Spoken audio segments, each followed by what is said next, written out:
오늘 이제 제목이 우리는 벌써 이제 유산을 물려주고 있다는 건데, 유산이라고 하는 단어가 사실 좀 거북하죠. 왜냐하면 이 죽음을 전제로 하고 있잖아요. 그런데 의식을 하든 안 하든 모든 부모는 뭐 이렇게 나이가 든 부모든지 젊은 부모든지 이 부모는 벌써부터 유산을 지금 아이에게 전해 주어 오고 있다는 거죠. 그게 유산이 되는 줄도 모르고 전하고 있는 거예요, 지금. 유산이라고 할 때 대부분 이제 현금이나 부동산, 이것만 생각합니다. 그게 있으면은 유산이 있다고 생각하고 그게 없으면 유산이 없다고 생각하는데 천만의 말씀입니다. 보이지 않는 유산이 더 결정적이고 막강하다라고 하는 것을 잊어서는 안 된다고 하는 거죠. 보이지 않는 이 유산이라고 하는 것은 생각보다 많아요. 그리고 보이지 않는 유산을 넘겨주는 그 상속기간이 꽤 깁니다. 벌써 자녀들이 태어났을 때서부터 벌써 물려주기 시작해가지고 지금도 계속 물려주고 있다, 이렇게 보면 돼요. 그래서 첫 번째, 우리들의 유산은 벌써 전달이 되고 있다.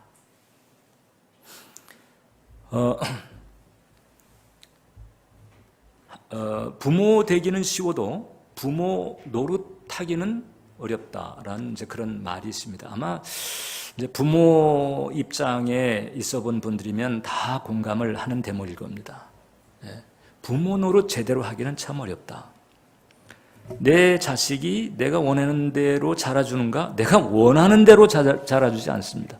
자식들은 어떻게 성장하는가 하니 부모가 보여주는 대로 성장을 합니다. 부모가 뭘 보여주는가에 따라서 그 자녀의 삶의 내용이 결정이 되는 경우가 허다합니다. 일반 그 심리 학자들은 벌써 이건 오래 전서부터 공감하고 철칙처럼 그렇게 간주되고 있는 내용인 거죠.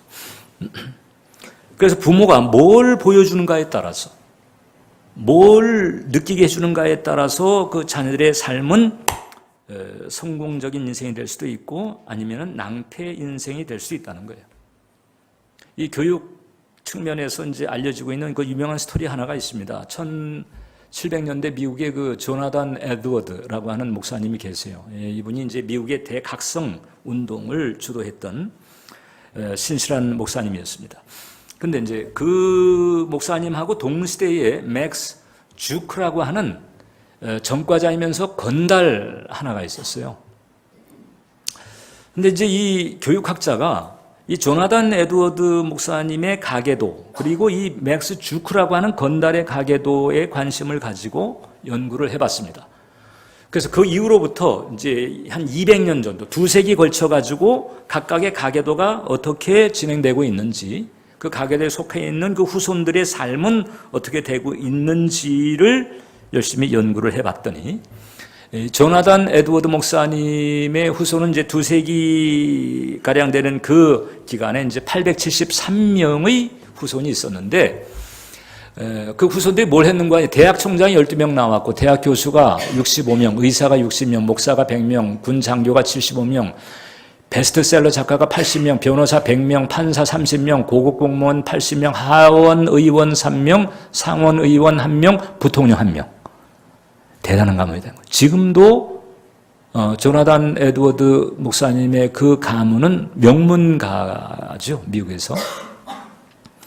근데 그 건달 맥스 주크의 후손이 어떻게 됐는가 하니, 같은 시기에 그 조나단 목사님의 후손보다도 419명이 더 많았는데, 이제 그 내용을 보니까 만 4세 전에 죽은 자가 309명, 직업거지가 301명, 일하면서 한눈 팔다가 불구가 된 사람이 440명, 매춘부가 50명, 투옥된 도둑이 60명, 살인자가 70명, 장기 실업자가 50명.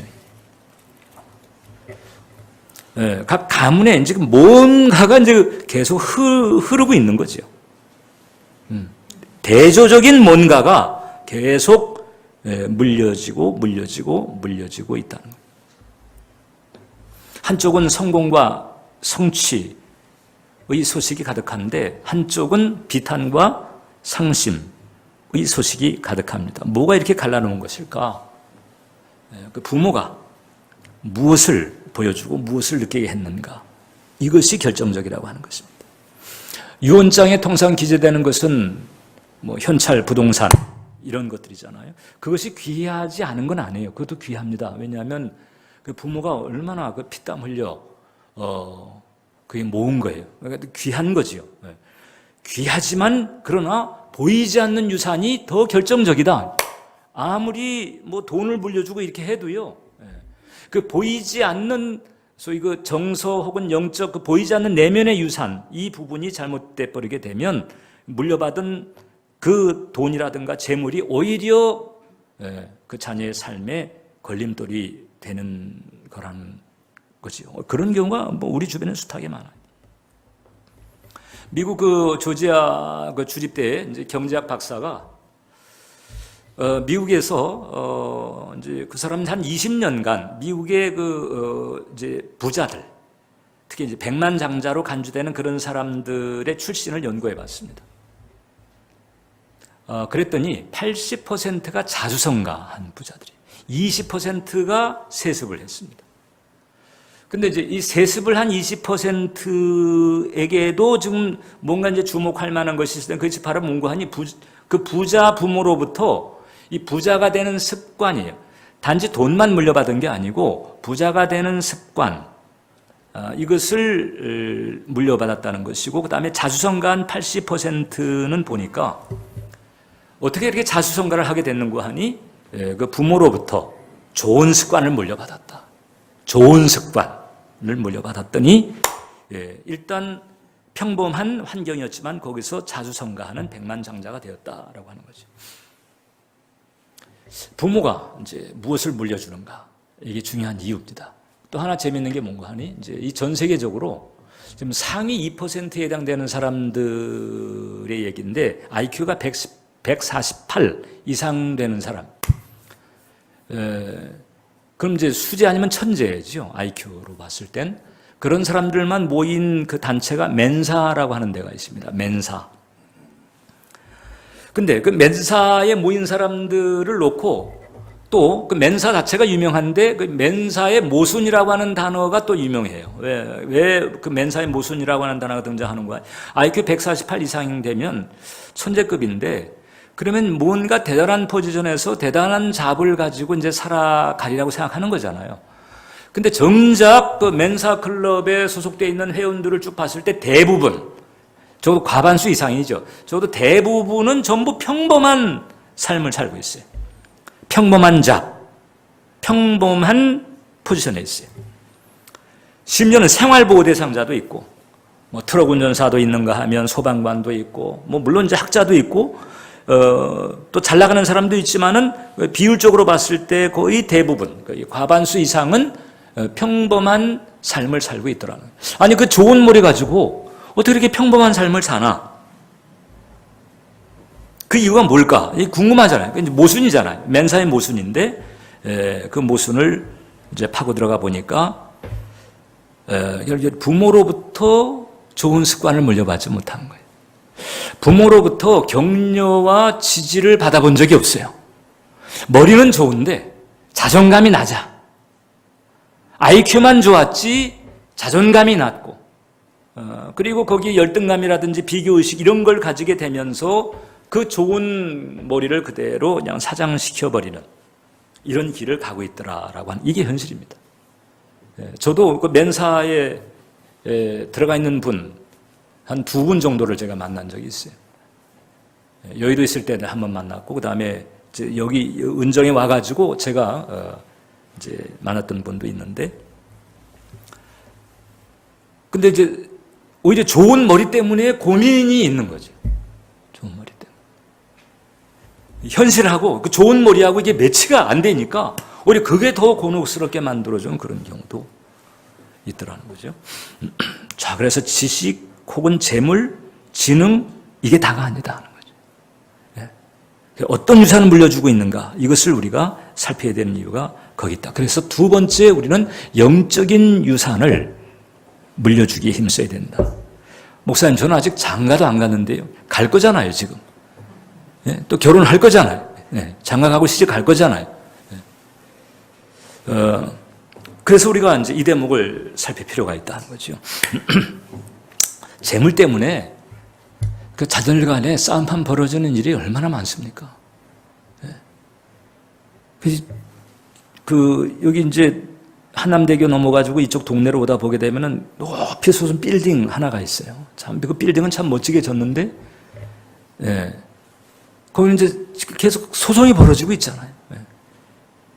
예. 부모도 유산 문제를 가지고 계속 형제 간에 싸움이 벌어지고 있습니다.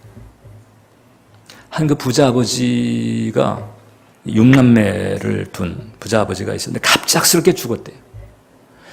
유산 정리도 안 된 상태에서 갑작스럽게 이제 죽다 보니까 결국 이게 유산 상속을 놓고 이제 법정 다툼이 불가피해졌습니다.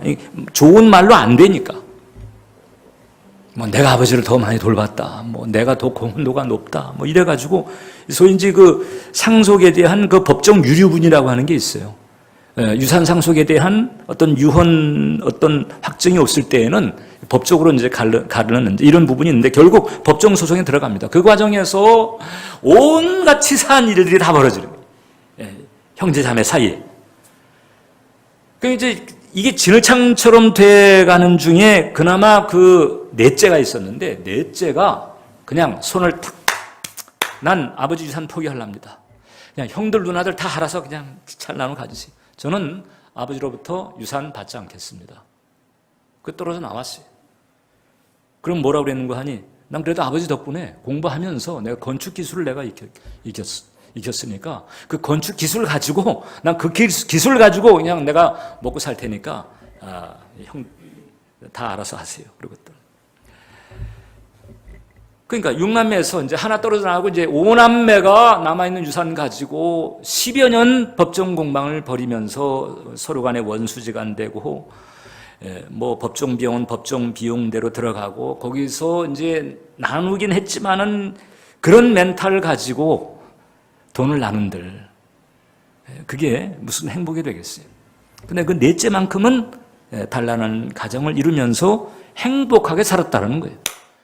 돈 많이 벌어가지고 큰 부자 되었다는 건 아니지만 행복하게 살았다.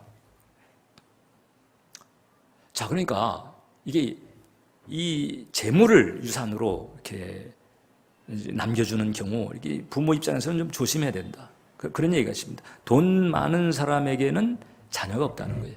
오직 상속인만 있을 뿐이다. 이런 얘기도 있습니다. 그러니까 이제 이런 그 비슷한 맥락에서 또 나오는 얘기가 재산 안 주면 맞아 죽고, 반만 주면 쫄려 죽고, 다 주면 굶어 죽는다.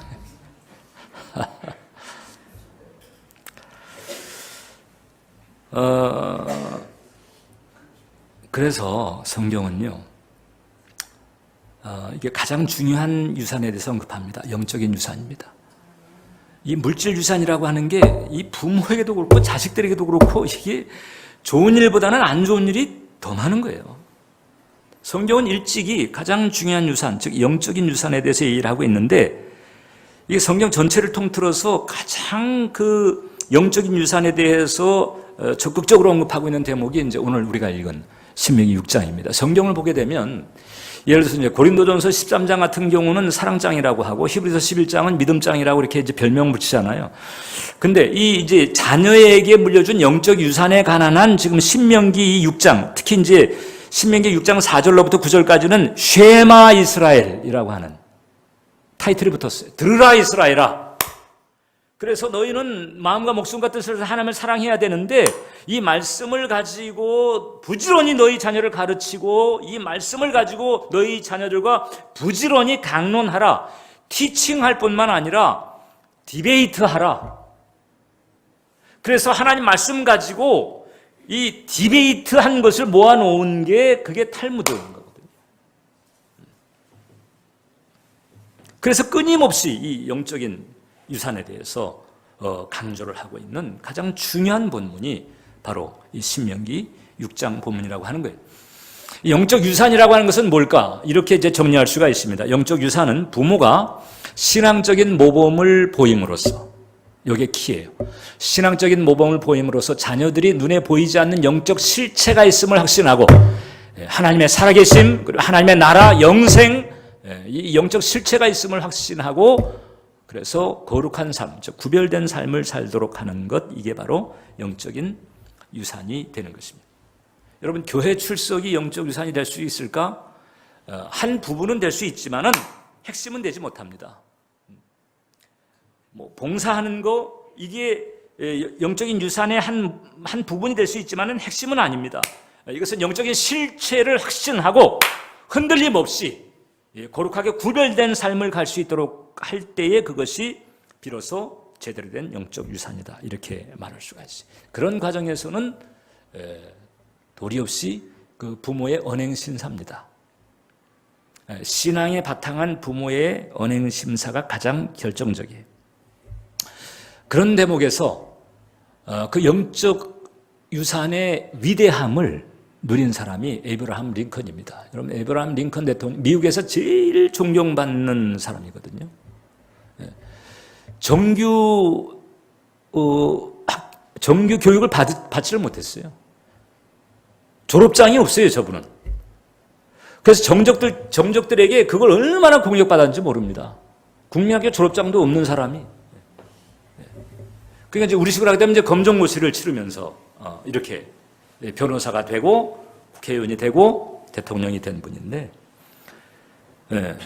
그 별 볼 일 없는 스펙을 가지고 어떻게 그렇게 한 시대뿐만 아니라 전 시대를 통틀어서 존경받는 인물이 됐을까? 다 그게 어머니 덕분이라고 하는 거죠. 이 에이브러함 링컨이 10살 때 어머니가 소천을 했는데, 그때 이제 그 어머니가 에이브러함 링컨에게 물려준 게 하나 있습니다. 성경책 하나예요. 그 성경책 하나 물려주는데 어머니가 그랬다는 거예요. 사랑하는 아들아, 나는 너에게 이 100에이커, 거대한 땅을 물려주는 것보다 이 한 권 성경책을 물려주는 것을 정말로 기쁘게 생각한다. 영적 실체를 아는 사람이죠. 그리고 링컨을 위해서 이미 기도해왔고 영적으로 양육하기 위해서 애를 썼고, 이 성경책 한 권 물려받고 어머니의 기도 소리를 기억하면서 에이브러함 링컨은 신앙과 소명의 길을 꿋꿋이 걸어가는 거예요. 자기 친구한테 링컨 대통령이 그런 얘기를 했다는 거죠. 날마다 나에게 성경을 읽어주시고 기도를 쉬지 않던 어머니, 그 등나무 집에 울렸던 그 성경 읽는 소리와 그 기도 소리가 지금도 내 마음에 울리는 것 같아. 그랬다는 거죠. 여러분들은 지금 여러분들 자녀에게 어떤 소리가 울리도록 하고 있나요?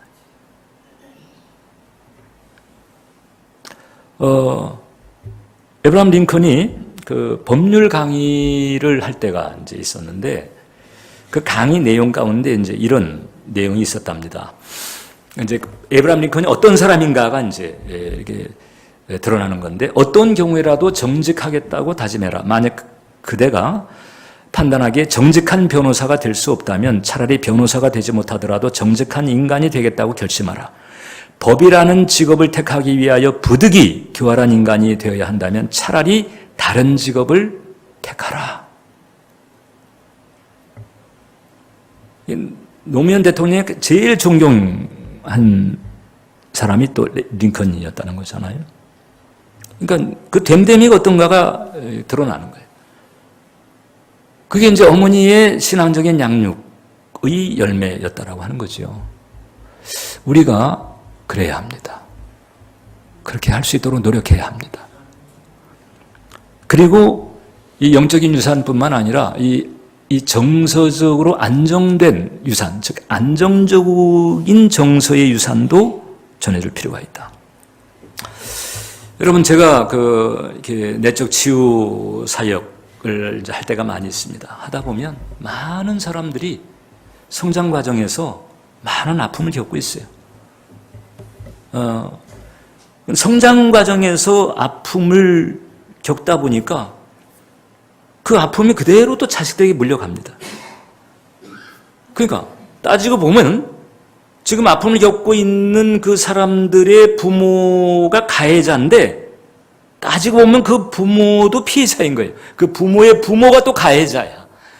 그 부모의 부모가 가해자인데 따지고 보면 그들도 피해자입니다. 그 부모의 부모의 부모로부터 또 마치 맥스 주크의 그 가계도처럼 그 안 좋은 그 부정적인 정서의 대물림이라고 하는 것이 계속 흘러가면서 그것이 이렇게 이제 변화가 돼야 되는데 그게 안 되는 거예요. 계속 그런 흐름이 내려갑니다.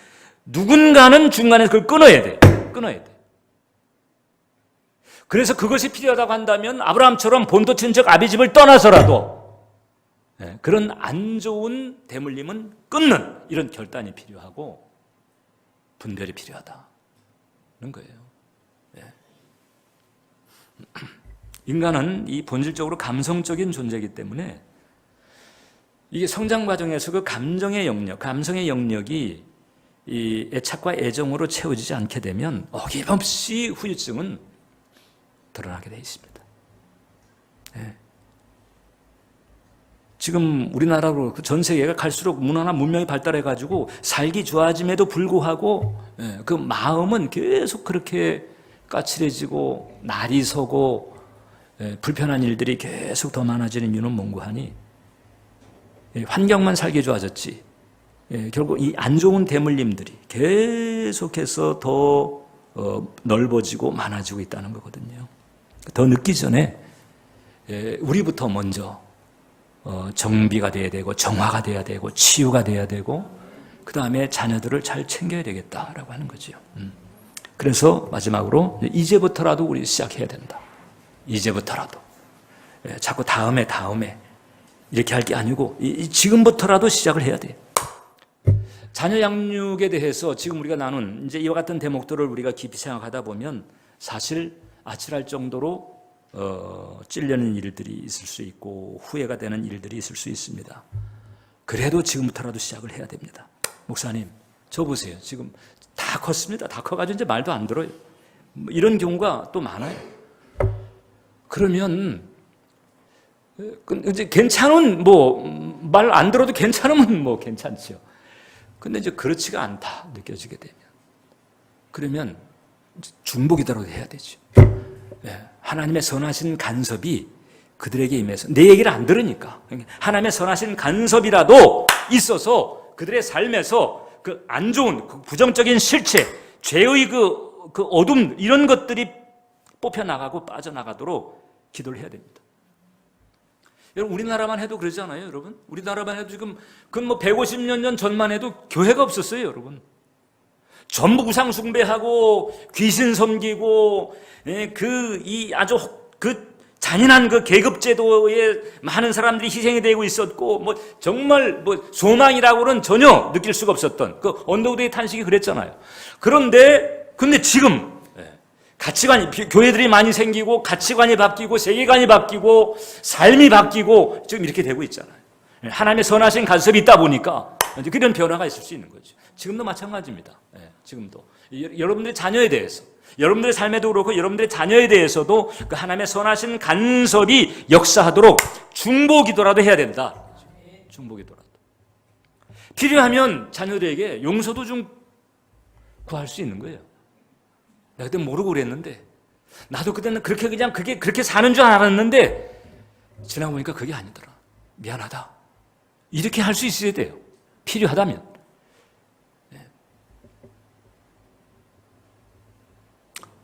아까 우리가 그 지붕 위의 바이올린 왜 지붕 위의 바이올린인 줄 아세요? 지붕 위에서 안정된 스테이지나 바닥에서 이렇게 바이올린을 켜야 그게 안정되는데 지붕 위에서 바이올린을 키니 이게 불안불안한 거죠.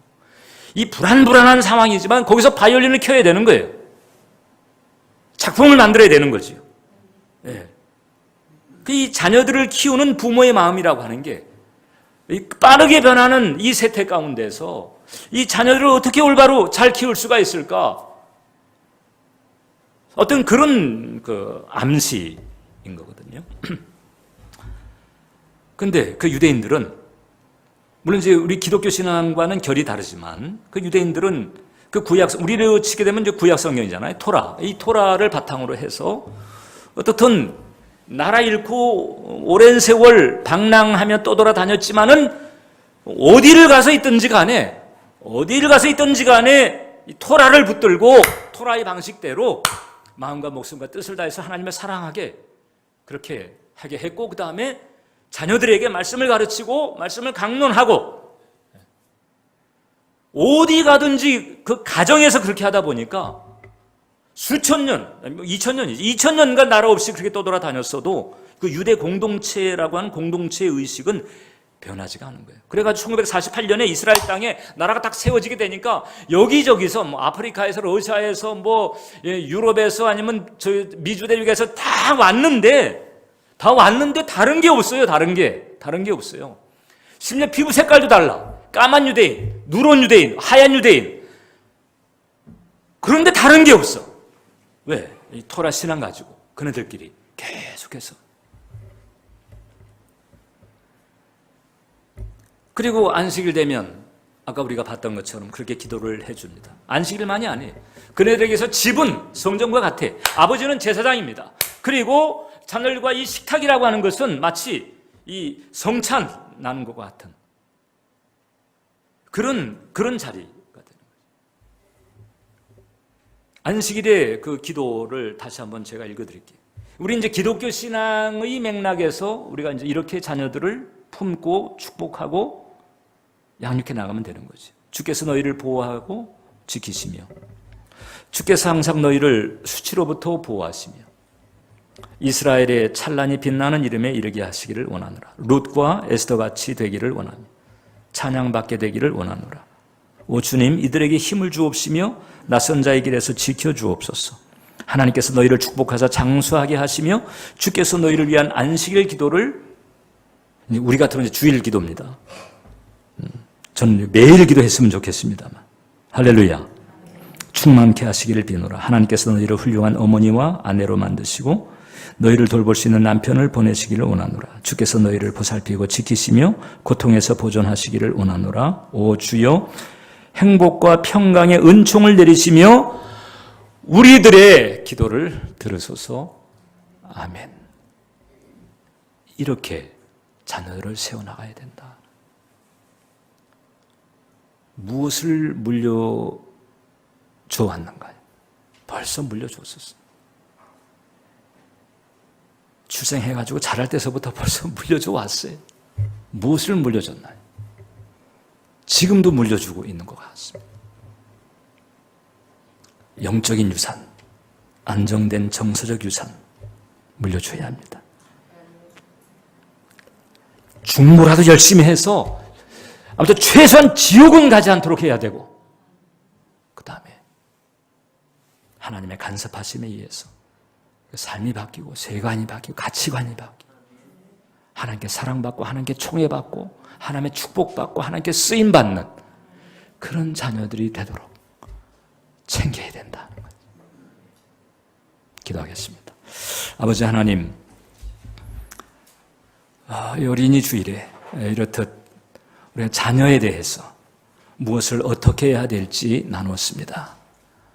우리 은혜의 정원교회 우리 교우들을 붙들어 주셔서 그 가정에서, 가족관계에서, 부모 자녀 사이에서 이렇듯 위대한 영적인 유산이 대물림되게 도와주시고 안정적이고 긍정적인 정서적 유산이 대물림되는 은혜가 충만케 하시옵소서.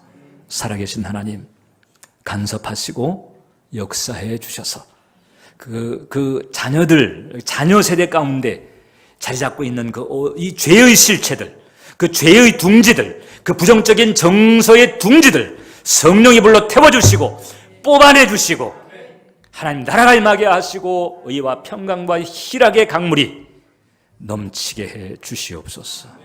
예수님의 이름으로 기도합니다. 아멘. 이제 우리